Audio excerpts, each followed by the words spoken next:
दुनिया भर के शेयर बाजारों में तेजी के बीच गुरुवार को बॉम्बे स्टॉक एक्सचेंज में सेंसेक्स ने भी रिकॉर्ड ऊंचाई छुई। गुरुवार को कारोबार के दौरान सेंसेक्स अपने पुराने सारे रिकॉर्ड तोड़कर 62,412 के नए स्तर तक पहुंच गया। हालांकि बंद स्तर जो था 62,272 का था। इस बीच निफ्टी ने भी गुरुवार को जोरदार उछाल दिखाया। 18,484 का स्तर था जिस पर निफ्टी कल बंद हुआ। भारतीय शेयर बाजार में तेजी के पीछे कई कारण बताए जा रहे हैं। जैसे पहला एक कारण बताया गया कि अमेरिकी फेडरल ने जो ये नरमी के संकेत दिए कि अब ब्याज दरों में जो बढ़ोतरी होगी वो छोटी होगी, ये पॉजिटिव संकेत था। इसके अलावा कच्चे तेल की कीमतों में आई कमी जो थी वो भी एक पॉजिटिव संकेत था। सर, बाजार लगातार चढ़ते चले जा रहे हैं। मैक्रो इकोनॉमी हम लोग डिस्कस कर रहे हैं, ना मांग है ना अर्थव्यवस्था चल रही है, दूसरी तरफ ये स्थिति है। छोटे निवेशक क्या करें?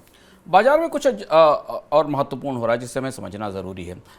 भारतीय अर्थव्यवस्था में मंदी की संभावनाएं बढ़ रही हैं, डिमांड टूट रही है, अंतर्राष्ट्रीय अर्थव्यवस्था में भी मांग नहीं है, रिकवरी के कोई बड़े संकेत नहीं है, पर शेयर बाजारों में तेजी है। और यही वो खतरनाक मूवमेंट है जिसकी चर्चा आरबीआई गवर्नर या सेबी चेयरमैन भी अपने संबोधनों में करते रहे। हम कुछ आंकड़े भीतर से देखें तो बाजार में जो ये तेजी आई है इसमें एक बड़ी वजह मानी जा रही है कि बहुत सारे भारत के संस्थागत निवेशकों ने, म्यूचुअल फंड्स ने इंडेक्स में शॉर्ट पोजीशन बनाई थी।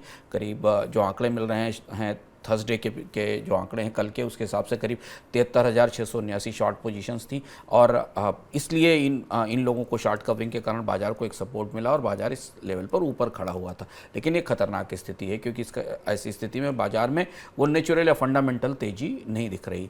दूसरी एक और रिपोर्ट हमारे पास है कि छोटे निवेशक इस चपेट में आ रहे हैं।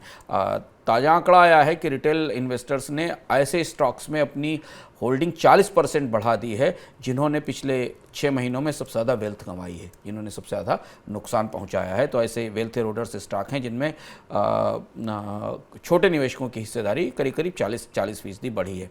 और ये इस बात का संकेत है कि बाजार बहुत जोखिम भरे और वोलेटाइल जोन में पहुंच रहा है। इसलिए आप अगर निवेशक हैं तो थोड़ा सतर्क होकर बाजार में इस समय ट्रेड करें, क्योंकि मैक्रो इकोनॉमी के फंडामेंटल, व्यापक अर्थव्यवस्था के फंडामेंटल, दुनिया के में मांग के और आर्थिक प्रगति के जो मुख्य कारक हैं वो बाजारों की तेजी से बाजारों की तेजी के साथ खड़े नहीं दिखाई दे रहे हैं।